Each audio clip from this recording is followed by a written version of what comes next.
Welcome to my channel. I'm Zhang Xu. Let's look at the problem 51 in chapter 19. Chapter 19 is about heat, the first law of thermodynamics. So now we can see we have the ideal diatomic gas. So this is the first keyword we circle it. And the mole number is 1 mole. We write it there, N equal to 1 mole. And then initially the pressure is 1 atm, temperature is 20 centigrade. We can convert the unit to 293 Kelvin. And also it tells us it expands adiabatically. So this is another keyword. Tell us the final volumes V2 over V1 is 1.75, right? Now question, we need to find the final pressure P2 and the final temperature T2. Now, how can we solve this question? So we can ask yourself, what is the adiabatic process? What is a function to describe the changes between P and V? You can check your textbook, you'll find the function is PV gamma equal to a constant. So that means the initial state P1 V1 gamma equal to P2 V2 gamma, right? And you can see inside this function P1 is given, the ratio V1 with V2 is given. We need to find P2.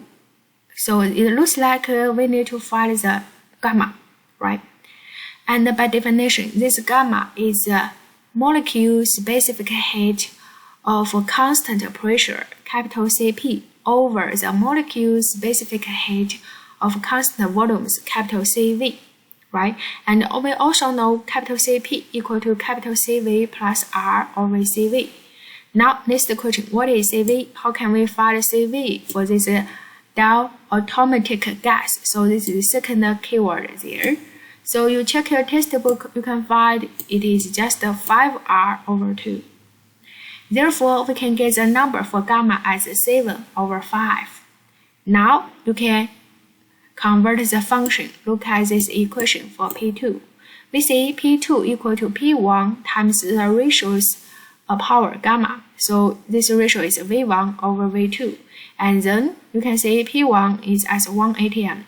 And the ratio V2 over V1 is 1.75. So V1 over V2 become 1 over 1.75, right? Gamma is given at there.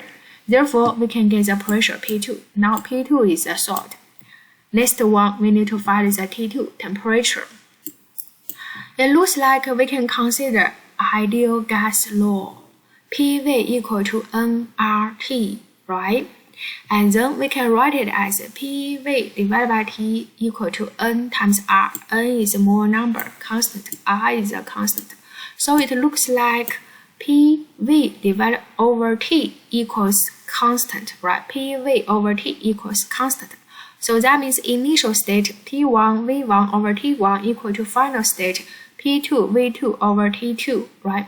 Then from this one, you can get the function for T2. Look like this one. And in this function, you can see all the quantity are given, so you can get the final answer at there. Thank you.